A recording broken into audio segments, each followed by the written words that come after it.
Welcome to the Leaderish podcast with your hosts, Regina and Doris. Hey, Doris. How's it going? Hey, Regina. It's going very well. How are you today? I'm doing great. I've had a great few weeks and excited to continue some really great work. How about you? I also have had a pretty busy fall so far. Went to several conferences, continued to increase my network, and I'm excited about our conversation today. It's a little unique because I'm interviewing you today. I know. So, a little different from our usual podcasts. I'm very excited to interview you about a very exciting program you have going on. So, why don't you tell our listeners a little bit about it? I need to start back a year and a half ago. A year and a half ago, when I started my coaching and consulting business, of course, I had nothing to do. I had no clients. An organization that I had worked with had gone through a layoff, and I offered a whole bunch of people free coaching because I just wanted to stay busy. And they had all been laid off.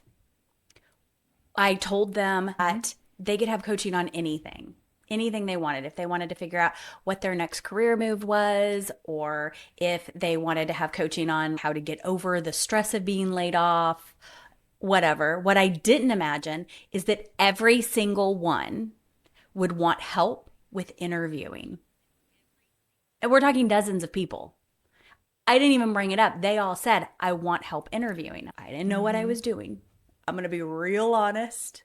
I had no clue. And I'm like, I'll try to help you. Anyway, here's what I found. Out of the dozens of people, the majority of them actually landed jobs in the next couple months before their severance packages ran out. It was a really hard job market. Nobody else was doing that. And I started going back to them. I'm like, what was it? And they're like, I nailed the interview. You really helped me. I'm like, what? I don't understand. I think you must have been a sounding board. Yeah. Obviously, you have experience. You're in talent management, so you have more experience than you realize. And the first rule in coaching is if you know 10% more than your client, you're actually okay because you can work along with them as you learn and grow your skill. Your clients are getting value out of everything that you're helping them with. And I'm sure that's exactly what was happening. And you were able to observe them from a different angle. If I'm preparing for an interview and I'm looking in the mirror and I'm pretending that I'm talking to someone and asking questions, I don't really see myself the way someone else is going to see me. And it's so helpful to have someone with your skill set. Because again, you are in talent management. It wasn't like you flipped burgers at McDonald's. You had a skill set. You were in HR. You understood the landscape. And so you were able to provide valuable feedback as you were listening to people practice their interviewing skills. Yeah. And what I was able to bring to the table is that I understood that an interviewer, and this is just for me interviewing countless numbers of people, that the interviewer needs three things from you when you sit down to interview with them.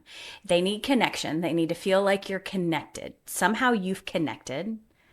They want to hear clarity. They want you to know that what you are sharing is clear and real. Mm-hmm. And the third thing is that they're checking to see how well you can communicate. Absolutely. And what I learned through these dozens of people and then dozens of more since then, as I've gotten better and better and better with more reps of this, is that those three things make the magic equation for interviewers to say, I want this person to come work with us. Those three things. Because here's what I know. I know that in today's job market, in the fall of 2025, moving into 2026, you can apply for 50 to 100 jobs, and you may only get one or two interviews with companies.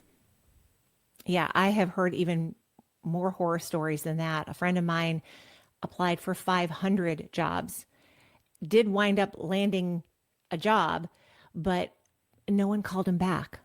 And it took him, I want to say 6 months or 9 months to land a job. And I know we don't want to spend a lot of time on the resume, but I do think we need to go back to the resume just for a minute in order to get that interview. That's right. So, can you share just a few tips and tricks on what you need to do or what people who are looking for a job need to do differently on their resume so that they can land the interview? Yes.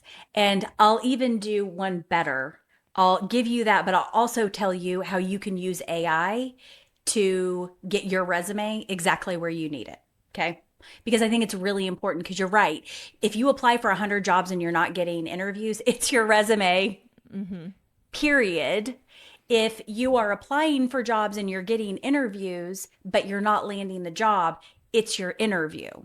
Yeah. But remember, you need to be prepared for those interviews because you're probably only going to be able to interview with 1 to 2 companies. But you have to be seen first. And Yes. your resume is how you get seen. Most organizations have now what they call an applicant tracking system. That applicant tracking system takes your resume and your data, compares it to the job description, and gives you a score. So what essentially it does is it says Regina is either really likely to do well at this job based on their resume or not so well. Any score around below an 80 is likely not going to get you an interview. You don't want to have a score of 100 because that means that you have keyword dumped all over your resume. And now you're at a point where you've just You don't sound inundated. real. You don't sound You don't real. sound real. That's right. Yeah. You're like trying every keyword and you've got it in there. So you don't want to do that either. You don't want to get to 100%, but you want to be at about 90%. And the way that you do that is you compare the job description to your resume to figure out what keywords that organization is looking for that role. And I would say that you need to do this for every job. But look, you said I'm in talent management. If I'm going to go for VP of talent management and those are the jobs that I'm going to get, then here's what I'm going to do. I'm going to go to AI and I'm going to tell my AI thing. I use ChatGPT. Some people use Claude, whatever you use. I'm going to tell my AI thing to, number one, act as if they were an applicant tracking system and go out and find every role for the title of Vice President of Talent Management. Search for at least 15 of those roles and determine the keywords that come up in that job description. Also tell me how often they come up in how many of the roles. I'm probably, just because I like to do this, I'm going to ask my chat agent to also give me links to all of those jobs. I like to double check to make sure that my chat agent is not hallucinating. So I like to have the link so I can click on it. So I'm going to ask my chat agent for all that. My chat agent's probably going to give me back a table. You can instruct it to do that, by the way. Give me a table that has this column, this column, and this column. It's going to give you back a list of keywords and how often they show up in the job descriptions that are available online for VP of Talent Management. Great. That's step one. Now we know what we're looking for here. Step two is then to upload your resume and say, now compare my resume to the keywords that you found and tell me what changes I should be making and why I should make those changes. And I kid you not, your chat agent will come back with, you have program management in your resume. However, most of the job descriptions ask for project management. Simple fix, change the word program management to project management. They're the same thing. Yeah. So quick and easy way to check your resume. Now, that's if I just wanted to do it for all VP of Talent Management roles. My guess is that when I upload that resume to all of the applicant tracking systems, it's going to score somewhere around 90, which is where we want it to be. Okay. At least above 85, but not below 80. So let's assume you've done that. Yep. What are the chances that now that work will land you an interview? Yeah, so if you're above a 90, what's going to happen is the recruiter is going to look at the resumes that are in that 90, 85 to 95 range. They're going to look at, usually they batch in tens. They're going to look at the 10 highest scoring. Mm-hmm. They're going to review them, and then they're going to send them off to the hiring manager. Now, the So you're hiring manager, not ever talking to the recruiter. mm-mm. Now, and we can talk about some networking things to do so that you Mm-hmm. can talk to a recruiter. That is definitely something that we work on is how to use your network. We work on that in the program.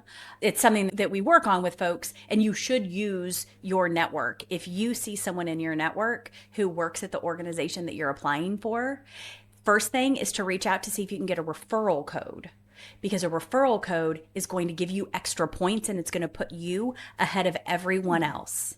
So don't apply and then ask for the referral. You first reach out to your friend and say, hey, your company's hiring for this role. Do you guys do a referral bonus or something like that? I'd love a code so that you can get credit. Oh, interesting. My Yeah, last I mean, company I know paid that. $2,500 And per I know there referral. are a lot of companies that offer referrals, but I've never heard them use a referral code. It was more once you get in the interview and if you land the job, make sure that you tell them that Joe sent you. Ooh, yes. And though, with modern applicant tracking systems, employees can get their own code generated. And oftentimes, when you see somebody reposting a role like on LinkedIn, it's with their own referral code so that they would get the referral bonus if you're hired. Interesting. Mm-hmm. I did not know that. Yes, it's done systematically now instead of waiting for Doris to say, oh, yeah, Regina referred me.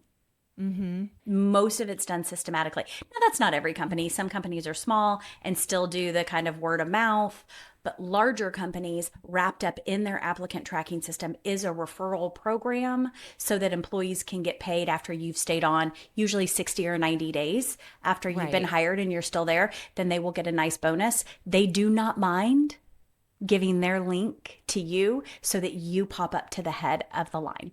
Oh, yeah, that makes perfect sense. And I think you're right about the larger companies. I worked for a smaller company that had a referral bonus and they did not use that system. Now, that was a few years ago, Sure. but they were too small to probably use one of those Mm-hmm. codes. Yeah. But I want to ask about recruiters.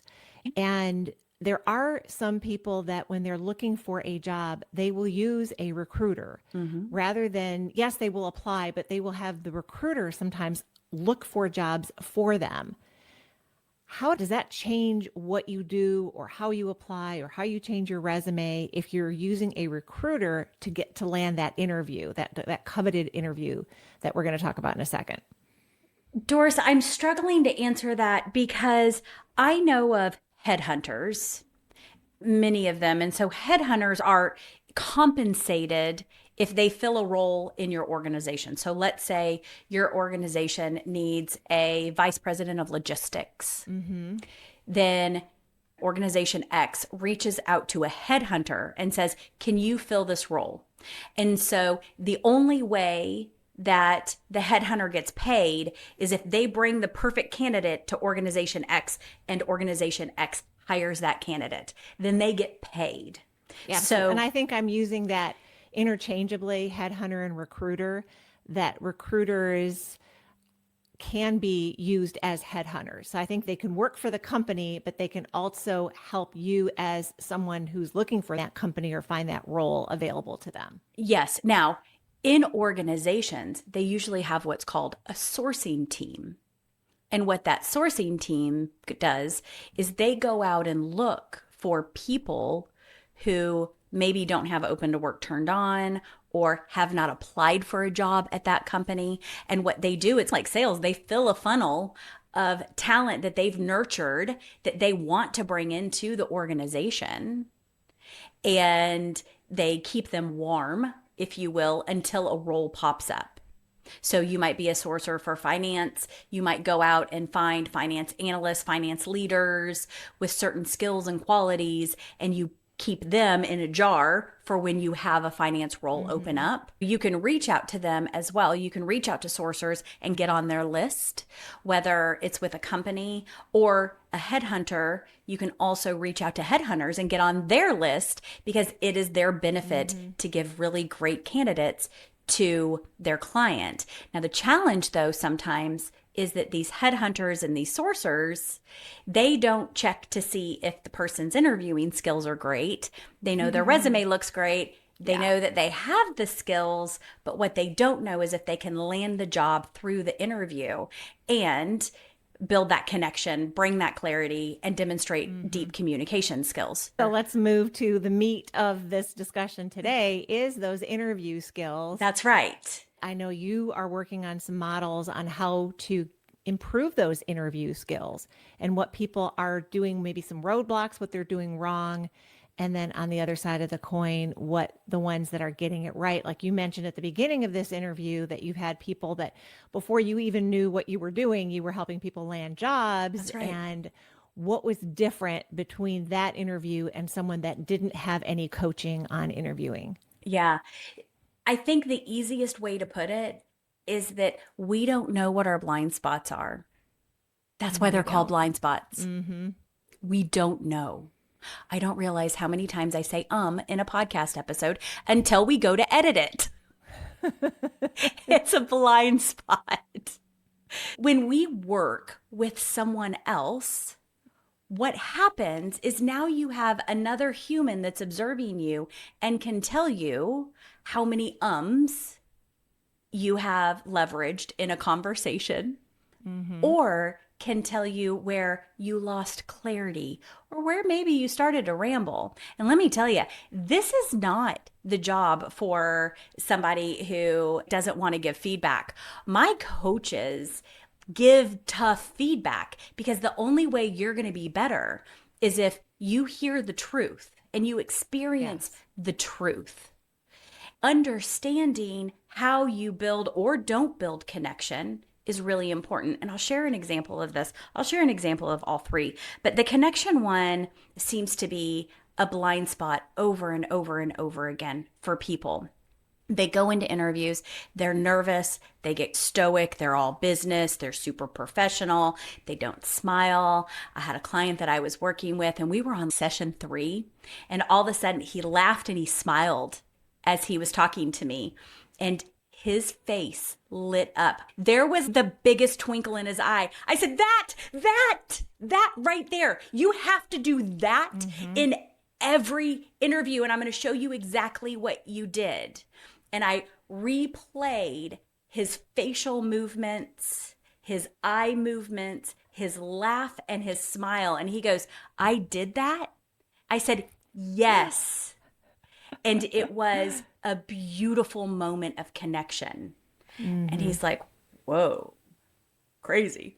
I had another client recently. Before Oh, you go go ahead. on, Yeah. I want to because I want to touch on that because I think it's really important that when you showed him that made a difference in that first 5-minute appeal that you make to every human that you meet, every person you meet. You get judged very quickly whether someone likes you or doesn't like you. Yes. And in an interview process, it's even more important because now you're nervous, you're scared, your hands are clammy. And as this person was before he lit up, that's probably how he showed up in an interview and it wasn't friendly. And the hiring manager is making a judgment that this is a very unfriendly person and Yep. I don't want him on my team. Yep. But when you were able to turn that around and show that he was able to sparkle and that twinkle in his eye, and if he can bring that to an interview, all of a sudden he's likable and someone sees that right away. And it takes courage because you have to be able to muster the strength to say, yes, I have a twinkle in my eye and I'm going to show up with that twinkle in my eye, even if maybe in the back of my brain I don't feel it, so that the hiring manager can judge me in a way that, yes, I do want this person on my team. Yep. Yeah, it's that making connection. And it doesn't have to be, so where are you from? Or do you have kids? It doesn't have to be that. It is just a way to bring people in. Oh, and don't ask if they have kids, by the way. Right. Yeah. Don't do that. We won't go into that. This isn't for the folks that are interviewing. That can get you in a lot of trouble. I had another client that I worked with. She had 4 interviews, or she got to the final interview in 4 different companies and didn't make any of them. And it wasn't her clarity and it wasn't her communication because they were on point. It was the toxicity that has been lingering because of the organization she works with right now. She doesn't want to get close to people in her organization. So she's built up this wall and she's taking that wall with her to interviews. And by simply discussing that and finding that out, we were then able to figure out how does she make those connections, as you said, in those first 5 minutes, because she's getting judged. Yeah. Yeah. And the thing is about those things, the smile, the twinkle in your eye, the making some sort of connection with people, those things your interviewer cannot put their finger on. So you get down to the last interview and they're like, I'm going to take Fred over Jim. You know what I mean? Like, but they can't really say why Jim, they're not going to take Jim because they both had similar skills. They both answered the questions technically very well, but there was something missing, and it's usually the connection piece. Yeah. Yeah. Yeah. So those are a couple stories. The connection thing is probably one of the biggest ahas that I got in doing all of this coaching to help people interview. How did you help that girl turn around? Well, what we did was we dug really deep into how she was showing up because I knew it wasn't the resume because she's getting interviews. I mean, in the last few months, she's had four interviews with organizations and made it to the final. Not just one interview, not just a recruiter interview. She's had several. She's done presentations for panels. She's done work for them. She's presented work and yet still didn't make it. And as we were digging in, we both came to the realization at the same moment through some really good questions and from me feeding back what I was noticing in her. And she was like, oh my gosh, I am not connecting with people because of where I'm at currently with my job. Were you able to turn it around? She had an interview that day and the interview went pretty well. So we found some easy things to fake it till you make it because in her situation, she was in a really bad, really toxic environment. So it was essentially, how do you fake it right now? How do you fake connection? Or how do you at least put on your connection face for your 30-minute interview and before you have to take it off again to take a work call? Yeah. Yeah. So she came up with a whole plan. It was her plan, not mine. She came up with a whole plan on what she would do before the interview, how she would prepare for that. And then we talked about things that she would do in the interview to build that connection. Yeah. Yeah. Fake it till you make it is one of those phrases that I've actually tried to stop using as much. I know. I thought about that right as I said it. And maybe we talked about it before. It is more thinking about, let's just assume I already have the job and bringing that mindset, that abundance mindset that I already have the job. I'm not faking anything because I already have the job. Yeah. And come to the interview as though you are accepting that job and come with that kind of mindset and that belief before the fake it part and remove the fake it part and make it real. In your mind, it's real. It's that confidence. It's a confidence. That's yes. right. Yes. Not being overconfident because that's cocky, but That's being cocky, yes. confident that this job is for you and telling yourself, I've already got it. Yes. Yeah. I'm excited to connect. It's a slightly different switch than that fake it, because if fake it till you make it, it still feels like there's something in disbelief in your brain. Yeah. But if you go to the interview saying, this job is mine, without getting overly cocky, then you'll bring a different level of confidence and joy, hopefully, to that interview. I love it. Yeah. Yeah, you're absolutely right. You are dead on. And when you are in a toxic environment, it is really hard to build up confidence because it's been so withered away. And so I think that's where fake it till you make it comes in. But you're right. It is more like an abundance mindset shift that comes in for you. It's not necessarily faking it. It is figuring out how do you tap into that, even if it is for 30 minutes or even if it is for an hour interview. Yeah. I love it. All right. Part 2 of your 3-part, the clarity. How do you bring more clarity to an interview. Oh, I love it. So clarity and communication go together, and connection too. And this is through storytelling. As humans, we want to hear stories. As Yes, humans, we naturally connect to stories. We understand stories. We communicate in stories. So, how do you tell stories that are memorable? Remember, we talked about that 5 minutes. You brought it up that you got 5 minutes to make that impression. Yes. In the first 5 minutes, they know. So, if you can leverage storytelling as early in that conversation as possible, then you become more memorable. We don't remember facts, we remember stories. Think about the last time you were at an event where there was a keynote speaker. You probably can't tell me everything about their keynote speech, but you probably can tell me about the story that touched you. Oh, I was at a conference last week and the keynote speaker was amazing. And he had story after story after story. And there's another keynote speaker, same conference a year ago, same situation, story after story after story, and so memorable that I immediately had to buy the book and I had to reread those stories or read the stories that I heard at the conference because they were so memorable and I wanted to make sure that they stuck with me.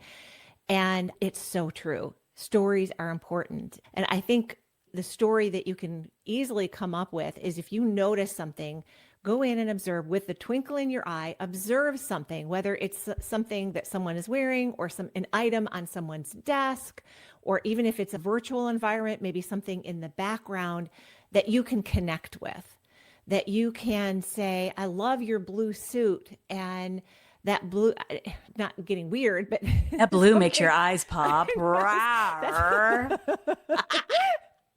Okay, don't go there. Maybe it's an item on their desk that reminds you of a city you visited.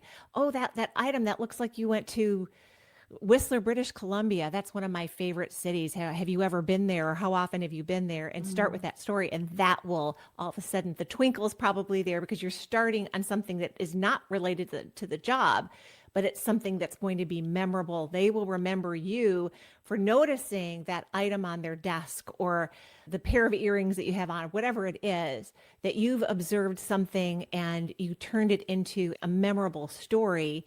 That is another way for them to remember you over another candidate. Absolutely. Absolutely. But leveraging that storytelling when you're answering questions too, also is a great way to stay memorable and create that clarity and communicate well.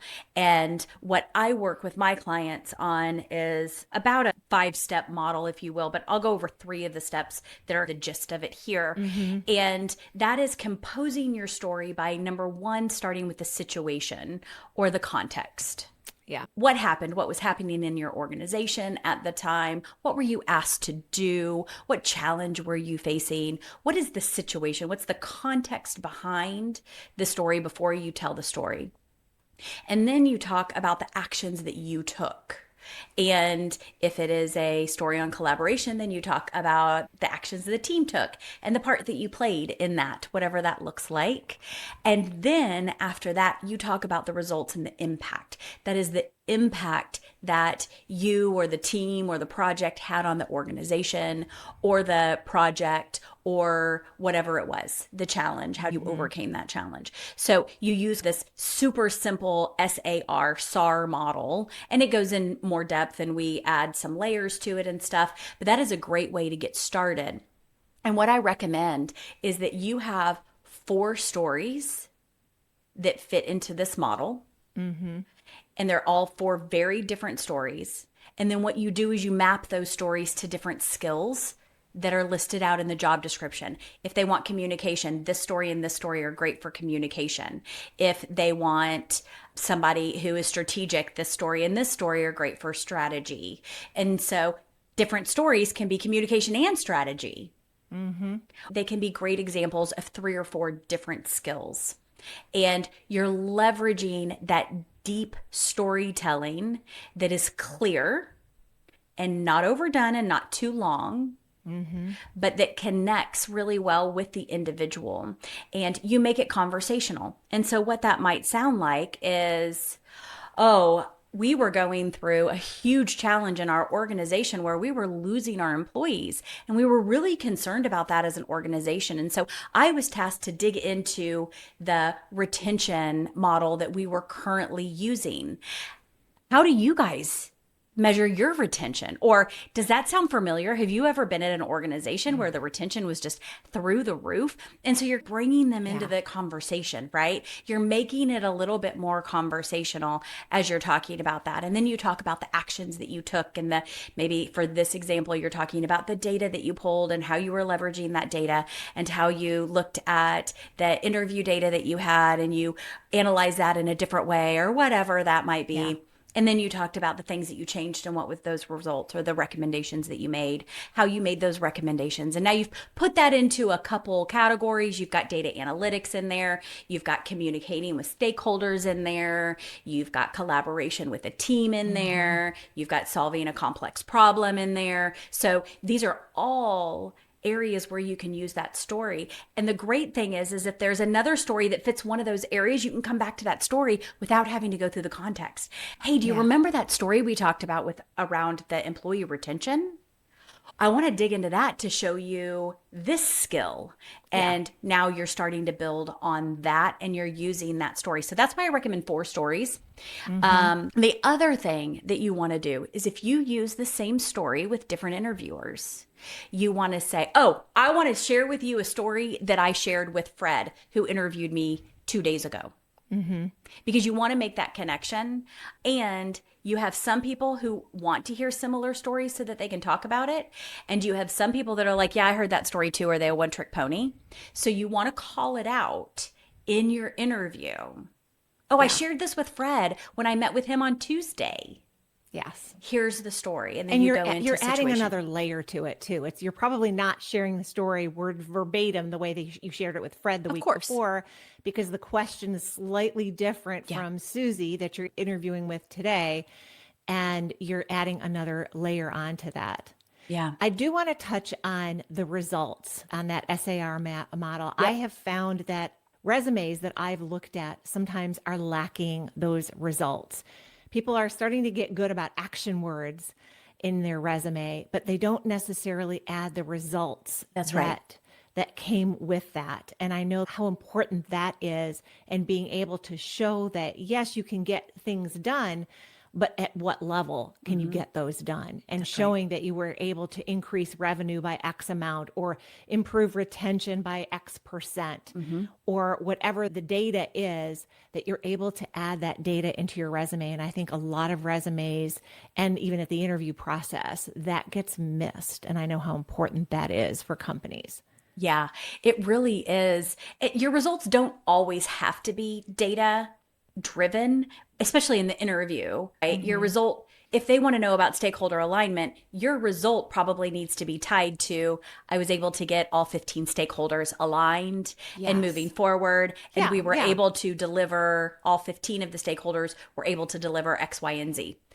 That might be fine. But if you're talking about solving a problem or changing a business process, and you're using that retention example, then maybe your result is that retention increased or attrition decreased by 4% over 6 months, and has continued to decrease as you've implemented additional interventions to retain top talent. Yeah.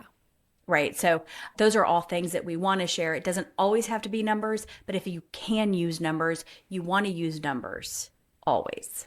Yeah. Yeah. No, I love that. That was a great question. Thank you. Oh, you're welcome. One of the other notes that I wanted to touch on was qualified versus compelling in the interview process. Can you touch a little bit on that?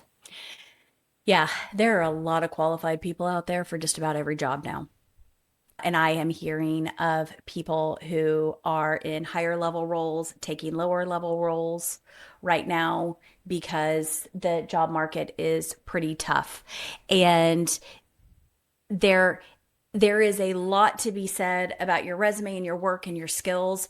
Also, there are 100 other people who have the resume and the skills, and they've done the work and they've gone through the career path too. So, the difference in you and everyone else is that you must be compelling. Mm-hmm. You must be compelling. You have to stay in their brain. And here's why, because your interview panel, they're going to be debriefing your interview and the interview of the other three candidates that they've been interviewing. They're going to do that debrief a week later. Yeah. And when they do that, you want to stay in the brain of the interviewers. And you do that with those compelling stories. You do that by drawing your interviewers into the story. Have you ever experienced a problem like that? Or I bet this might be something you guys experience in your organization. Whatever that might look like, drawing them into your story Mm-hmm. is what is going to make you memorable so that you are compelling when they do that debrief and they're like, oh, I want Doris. Yeah. I loved Doris's example of A, B, and C. Now, how about the research that the candidate can do on the company? Obviously, they're going to look Yes. at the company's website. Hopefully, they will look at the company's website.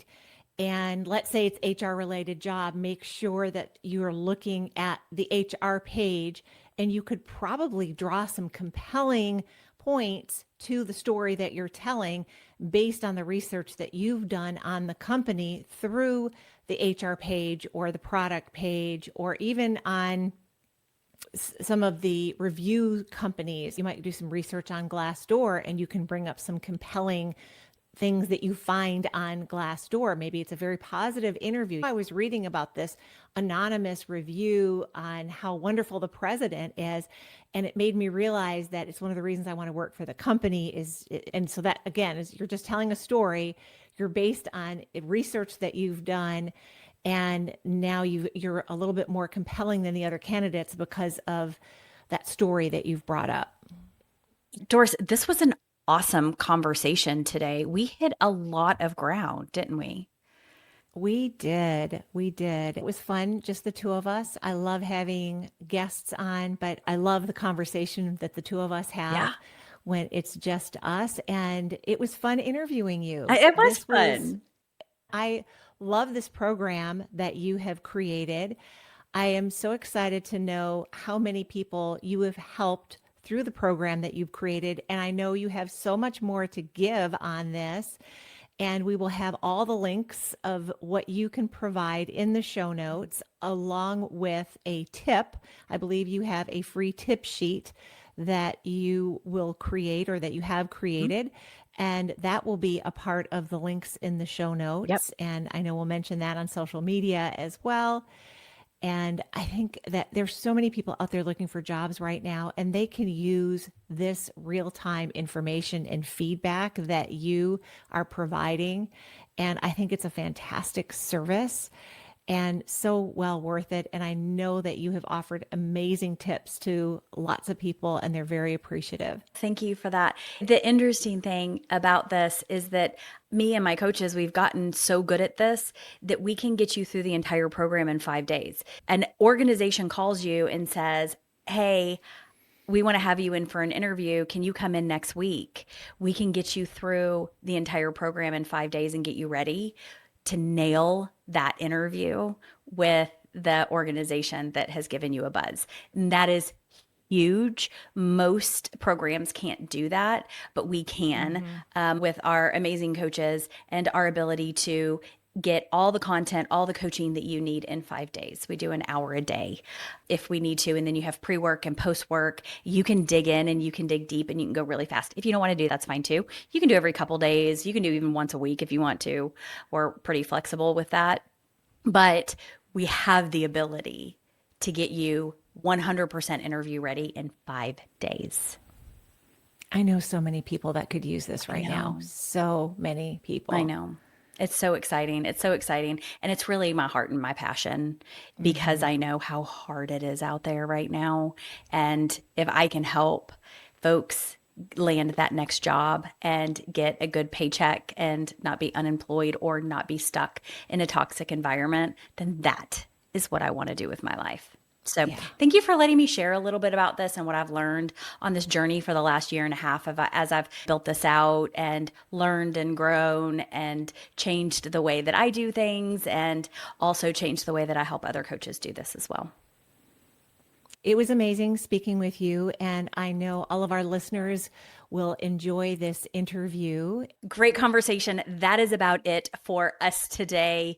If you'd like to follow us, make sure you follow us on the YouTube. We're at Leaderish Podcast. That's new for us, but I think we've got 15 or so episodes on YouTube, and some of them have been watched a lot. Doris, if you haven't checked it out, go check it out because people are digging us on YouTube.